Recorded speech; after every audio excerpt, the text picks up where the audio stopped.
Sosok penyanyi sensasional Pinkan Mambo balik menguliti aib sang putri. Michelle Ashley viral mengaku alami pelecehan dari ayah tirinya. Awalnya, Pinkan Mambo meminta agar masyarakat tak menghakimi dirinya. Hal ini imbas dari pernyataan Michelle Ashley yang mengatakan Pinkan Mambo justru membela Steve Wantania, suami kedua sang penyanyi, sebagai pelaku pelecehan.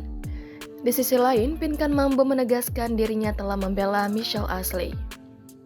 Pinkan Mambo mengatakan Michelle Ashley tak lagi tinggal bersamanya maupun suami pertamanya sejak 5 bulan lalu. Bahkan Pinkan Mambo menyebut Michelle Ashley sebagai anak yang susah diatur hingga ingin dugem. Pinkan pun menyinggung perihal keburukan Michelle Ashley yang parah, tetapi ia enggan membocorkannya ke publik lantaran tak ingin menjelekkan putrinya. Pinkan kembali membandingkan sikap Michelle yang dinilai tak lebih baik dari keempat anaknya yang lain.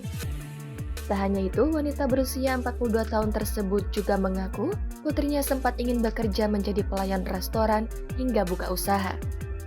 Namun, Pinkan tak memberikan izin dan meminta Michelle untuk kembali ke rumahnya atau tinggal bersama suami pertamanya. Lebih lanjut, Pinkan benar-benar tak mengetahui pelecehan seksual yang dialami Michelle, lantaran dirinya tak selalu di rumah. Pinkan pun berusaha untuk bekerja keras demi menghidupi anak-anaknya. Tak dipungkiri, Pinkan merasa hancur hingga hampir gila saat mengetahui Michelle menjadi korban pelecehan seksual oleh suami keduanya. Hal itu membuatnya mengusir Steve meski sang suami rindu anak-anaknya. Pinkan pun memberi izin Steve untuk menemui anak-anaknya dan berpesan kepada Michelle untuk mengunci pintu saat sang suami ke rumah.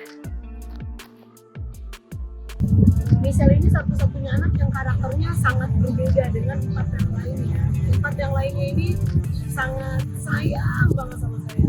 Saya pun tidak pernah membedakan, semuanya disayang. Michelle pun, apalagi Michelle akhir-akhir ini tiket pesawat murah saya robek, saya ganti tiket yang baru. Mama ada, ngapain dirobek? Kamu nggak boleh naik pesawat yang murah, harus yang mahal.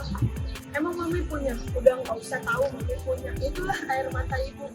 Sampai saya ke Bali jemput Michelle, bukan mau ngurusin apa, saya pengen ketemu Michelle karena sejak kejadian itu Michelle udah di luar rumah, sejak kejadian itu Michelle diasuh sama papanya, tapi sekarang dia udah bandel. 5 bulan ini dia tidak tinggal bersama papanya dan tidak tinggal bersama saya. Bagaimana saya mau bicara dengan anak model begitu gitu. Jangan lupa subscribe, share, komen, dan like ya.